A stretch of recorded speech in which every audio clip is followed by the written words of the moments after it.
Thank you, and welcome back to the Briefcase, where we talk all things business, investing, and real estate. Today we're going to talk about a commercial real estate firm. This is NAI Earle Furman. They dominate the upstate in South Carolina. Let's get into it.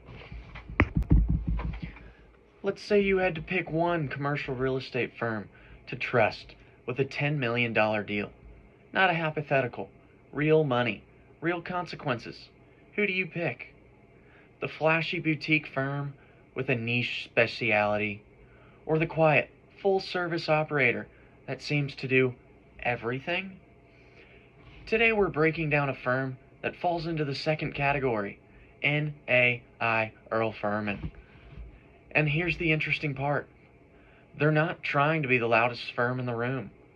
They're trying to be the most useful, which in commercial real estate is often the same thing as being the most profitable. Well, let's get into it. First, we're going to talk about what makes them different. They operate with a deceptively simple model. Be everywhere that deals happen. Office, industrial, retail, or investment. Then layer in land, multifamily, healthcare, and even self-storage. At first glance, that sounds unfocused, but in reality, it's the opposite, because commercial real estate isn't sliced, it's interconnected. And firms that understand how these asset classes talk to each other, they see opportunities that specialists miss. Let's get into the core four property types. Let's start with their foundation. The four asset classes that drive most commercial transactions are office, industrial, retail, and investment. Think of these as the major leagues of commercial real estate. First comes office. Office is where things get philosophical because you're not just leasing space, you're leasing productivity. And post 2020, that's become complicated. Companies are downsizing, restructuring, and hybridizing, basically inventing new words to justify needing less space. So why stay in office? Because while average offices are struggling, good offices are thriving. Location, amenities, flexibility. These are no longer nice to have. They're survival requirements. Firms like NAI Earle Furman aren't just leasing space. They're advising on strategy. Which buildings survive? Which ones get repurposed? Which ones quietly become liabilities? Then there's industrial. If office is philosophical, industrial is brutally practical. Its boxes, they're big ones, all filled with things. And right now, industrial is arguably the strongest asset class to have in the entire real estate market. Why? Because of one word, logistics. Every time you click buy now, somewhere, anywhere, an industrial property gets paid. Distribution centers, warehouses, and last mile facilities. These are the invisible backbone of modern consumption, and firms that specialize in industrial, especially in growing regions, are sitting at the center of a very profitable storm. Then there's retail. Retail is where things get misunderstood. Everyone loves to say retail is dying, but believe me, it's not. Bad retail is dying. Good retail is thriving, and there's a difference. Strip centers anchored by grocery stores, thriving. High-end experimental retail, also thriving. Anything that gives people to leave their house, also thriving. What's not thriving? Spaces that rely on foot traffic that no longer exists. NAI Earle Furman's roles here isn't just leasing space.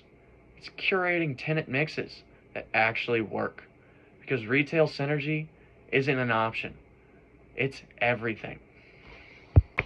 Then comes investment properties. Now we get to the part that makes everyone lean in a little closer. Investment properties. This is where real estate stops being about buildings and starts being about cash flow, cap rates, NOI, and yield. This is the language of investors, and firms like NAI Earle Furman operate as translators. They take physical assets, land, buildings, leases, and turn them into financial instruments. Because at scale, commercial real estate isn't just property, It's a portfolio. Beyond the core four, NAI Earle Furman also has specialized assets. They don't stop there. They expand into niches that most firms either avoid or don't fully understand. They also buy land. Land is the ultimate blank canvas. No tenants, no leases, and no income, which means it's either incredibly valuable or completely useless. There's no middle ground. Rural land, timberland, or even development parcels. Value isn't what it is, it's what it can become, and that requires vision, site selection, zoning analysis, and infrastructure planning. And multifamily. Multifamily is the closest thing real estate has to a default setting. People always need housing, whether it's apartments, complexes, or workforce housing. It's predictable, scalable, and financeable, which is exactly why institutional capital loves it. But here's the nuance. Not all multifamily is created equal. Location, rent growth, tenant quality, operating efficiency, small differences here create massive differences in returns. Firms that understand those nuances don't just sell properties, they position them. Then there's healthcare. This is where demographics meet dollars. Aging population, increasing demand. Specialized facilities, medical office buildings, clinics, or even surgical centers. These aren't just properties, they're infrastructures, and they come with unique complexities, whether that's long-term leases, credit tenants, or regulatory considerations. It's a niche, but a powerful one, and firms that operate here are playing a very different game than traditional office or retail. Then there's self-storage. Self-storage is one of the most quietly profitable sectors in real estate. There's no tenants calling at 2 a.m. about broken plumbing, and no elaborate build-outs, just space. And yet the margins can be exceptional. Why? Because self-storage monetizes something surprisingly universal. People's inability to throw things away. It's simple, efficient, and scalable. Next, we'll talk about their full service model. Now let's zoom out, because property types are only half the story. The other half is what they actually do. NAI Earle Furman is a full service firm, which means sales, leasing, development, site selection, consulting, and property management. This matters more than most people realize, because in commercial real estate, information is everything. If you only do one piece of the puzzle, you see one piece. But if you operate across the entire life cycle of property, you see everything. You see every single piece. Now, some people may ask, why does this model work? Well, here's the strategic advantage. This is vertical integration. They can help you buy a property, lease it, manage it, and eventually sell it, all within the same ecosystem. And more importantly, it's data. They know what tenants you want, what landlords struggle with, and what investors are chasing. And that insight compounds over time. Here's how investors should think about this. If you're an investor, here's the takeaway. You're not just choosing a property, you're choosing a team. And the difference between a specialized firm and a full service firm is the difference between a single perspective and a complete one. Neither one is better, but neither one is worse. It's your opinion that takes control. But they do serve different purposes. If you already know exactly what you want, a niche firm might be perfect. If you're navigating uncertainly, a full-service firm gives you all the options. Now zoom out even further. See the bigger picture. This becomes less about one firm and more about how commercial real estate actually works. It's not just about deals. It's ecosystems. Offices influences retail. Industrial influences land value. Multifamily influences everything. And firms that operate across these categories aren't just participating in the market, they are mapping it. So, my final thoughts. Where does that leave us? NAI Earle Furman isn't trying to be the most specialized firm, but trying to be the most adaptive. And in a market that changes as fast as this one, adaptability isn't a bonus, it's the strategy.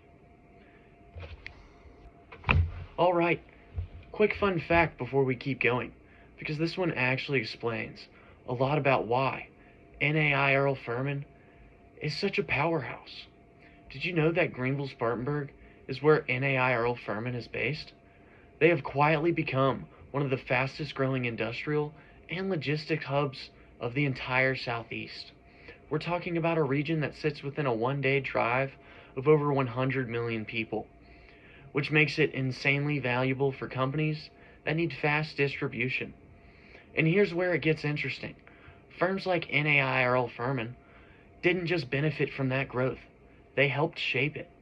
They've been involved in major site selections, corporate relocations, and industrial developments long before this area was on most investors' radar. So while a lot of investors are just now discovering this market, companies like NAI Earle Furman have been positioning themselves and their clients for years. And honestly, that kind of early positioning is exactly what separates average returns from dominant ones. Thank you for listening to the briefcase today. If you found any of these facts about NAI Earle Furman interesting or confusing, please drop a comment down below. And if you liked this video, make sure to like it and subscribe. Now remember, stay smart.